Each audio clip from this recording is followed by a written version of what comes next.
Why do we trust AI? This wasn't always the case. I remember sitting on a panel with some of the industry's top leading voices in sales about 5 years ago, and we proclaimed that the biggest loss of the year, guess what? It was AI. The messaging it was producing was cookie cutter, not tailor-made, didn't really sound very good or very human. And not only that, but even the insights that were gained from the tools that were available at the time were not very helpful. But then fast forward to today, and we have a wide range of AI tools that are very helpful at doing different aspects of our job. You're probably familiar with ChatGPT, Claude, or many of the other tools out there from some of the biggest companies in the world.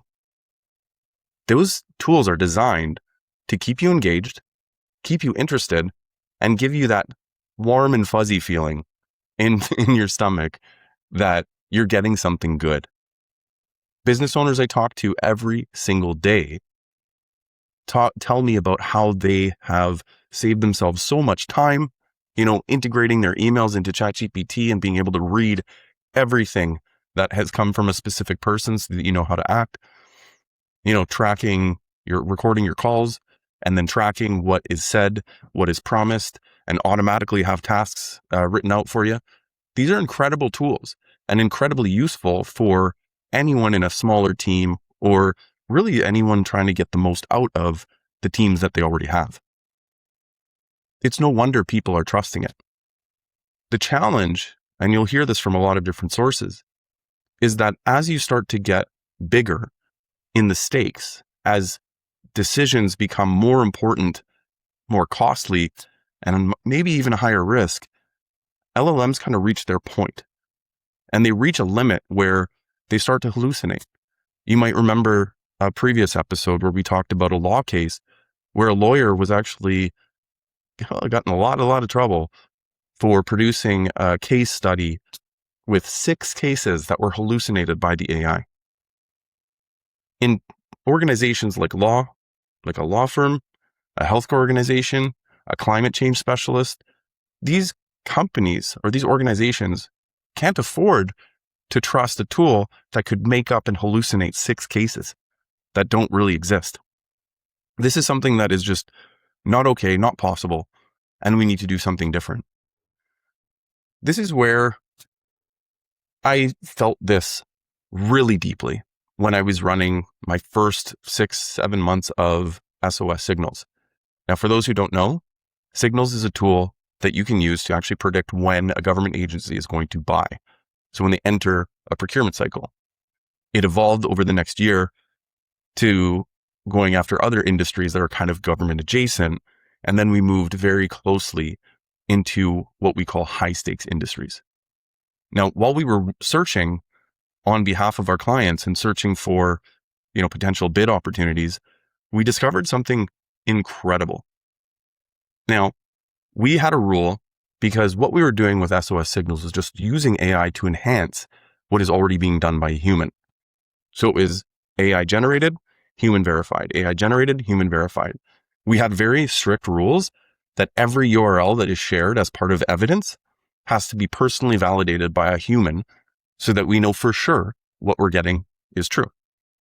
You would not believe how common it was. I'm talking if there's 10 new deals that came across my desk, probably 6 of those deals had a link that was either not correct, not working, did not even have the slightest association with the deal we were talking about, even though the deals were real. And the documents that I found naturally as a human researcher supported the claims that were in what I found through SOS Signals. The problem was the linking. So instead of just blindly trusting a program that I built myself, ran it myself, and continue to run to this day, I didn't trust it. I started putting in more controls, link validators, more steps before it even gets to my desk, before a human researcher even looks at it. But tweaked the types of sources that we thought were actually considered evidence. And we had a really strict, we continue to have a really strict association and confidence levels. So we could never deliver something to a client that they can't click on the link and visit and find out themselves. Now, this is really important because this approach helped us actually design the entire SOS AI platform, which we're building right now and testing, and it's working really well. Still some ways to go. But we leveraged those tenets. We took them in and we started thinking, okay, well, how can we address different areas where AI might produce something great and it might make you feel great, but it's not actually delivering what you want. And we started looking at different business problems. So as an example, one procurement team was actually trying to deal with 5 different vendors that had their own versions of the same word. And we tracked about 12 different words that were being used by 5 different vendors to say the same thing. This was incredibly difficult. And this is something that only, and what we found was a really strong AI reasoning software would allow us to be able to identify what those are in different combinations and then identify new ones that come up. And then we're able to organize everything in one simple table and have it all what I call deterministic software. So it's deterministic. It's something that every single time you see this word, it's categorized right here. Every time you see this word, it's categorized right here. And so we put these things together so that now every single time that the client looks at his database of procurement suppliers, he's able to know exactly what they mean when they say what they say. He's able to see their words, but he's also able to see it translated. And so he can actually make decisions and see apples to apples instead of a whole bunch of different things going on that make it difficult to make decisions. That is a trustworthy system.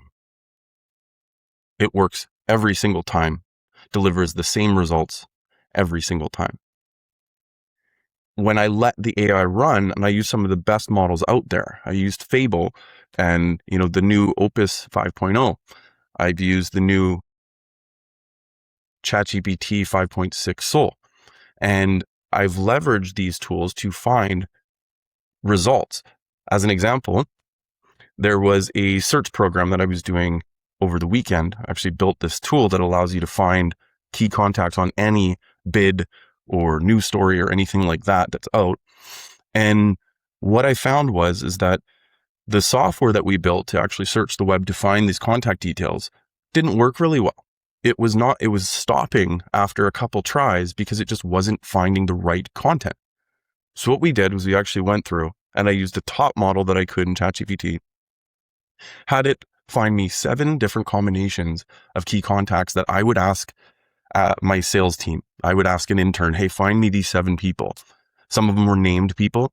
Some of them were named people with their name spelt wrong. Some had company names or URLs. And others were just, find me the CEO of such and such company.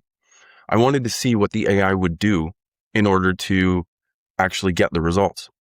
And it did a good job. I'm not going to lie, it didn't do a great job. And I had to coach it through multiple rounds, give it little hints of where to go.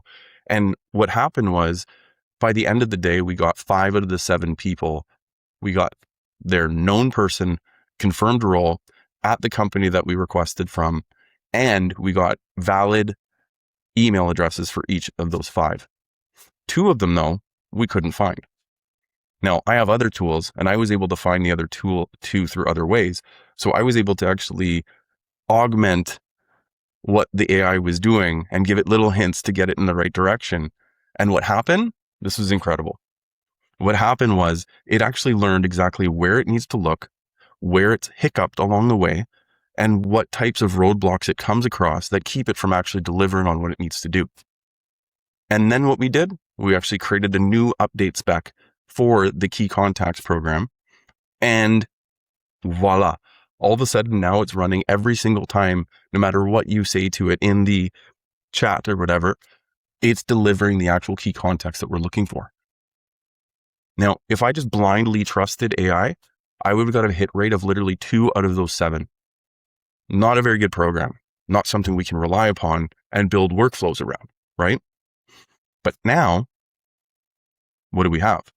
We have a tool that gets 5 out of 7, and we're working towards getting 7 out of 7. We continue to patch, improve it, grow it, test it, try out different edge cases. The amount of progress that we're making over this period is incredible. And it's making it so that I personally, who's very stringent and has a really, really high bar when it comes to technology, I can actually trust that this tool is going to deliver every single time. Now, take that into your own business and think of something, just a small task, something might not really be that important, but it does take a lot of time and effort and energy and resources away from what you're doing. Do you use ChatGPT? Do you use Claude? Do you trust the results that it's giving you? Is it giving you the results every single time?